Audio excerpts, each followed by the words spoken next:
मजेदार किसान की कहानी। गांव के एक कोने में रमेश नाम का एक किसान रहता था। वो बहुत ही हंसमुख और मजाकिया स्वभाव का था।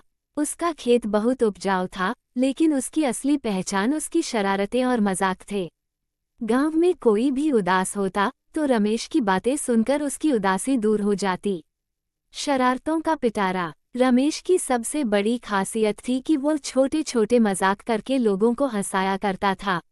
एक बार उसने अपने दोस्त मोहन की भैंस को खोलकर रामू काका के खेत में छोड़ दिया। सुबह जब रामू काका ने अपनी फसल कटी हुई देखी तो गुस्से से लाल हो गए।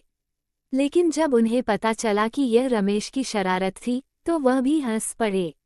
एक दिन रमेश ने गांव के कठोर स्वभाव वाले जमींदार लाला किशनलाल के साथ मजाक करने की ठानी।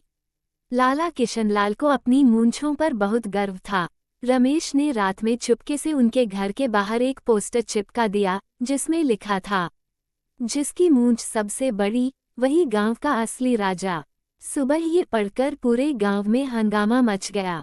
हर कोई अपनी मूंछें तौलने लगा। खुद लाला किशनलाल ने अपनी मूंछें नापने की कोशिश की। जब उन्हें पता चला कि उनका ही नौकर उनकी मूंछों से लंबी मूंछें रखता है तो वह झेप गए और हंस पड़े। समस्या का हल भी हंसी में।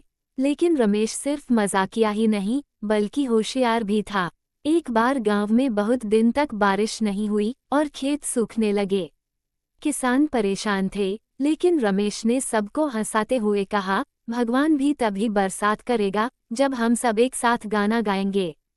सभी उसकी बात पर हंसने लगे, लेकिन रमेश ने सबको इकट्ठा किया और गांव के मंदिर में बारिश की प्रार्थना करवाई।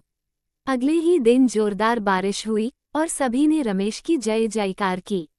अंत में सीख। रमेश की शरारतें और मजाक कभी किसी को नुकसान नहीं पहुंचाते थे। वो बस खुश रहना और दूसरों को खुश रखना जानता था। उसकी यही आदत उसे गांव में सबसे प्यारा और मजेदार किसान बनाती थी। उसकी कहानी हमें सिखाती है कि जीवन में मुश्किलें कितनी भी आएं, लेकिन मुस्कान और सकारात्मकता से हर समस्या हल हो सकती है।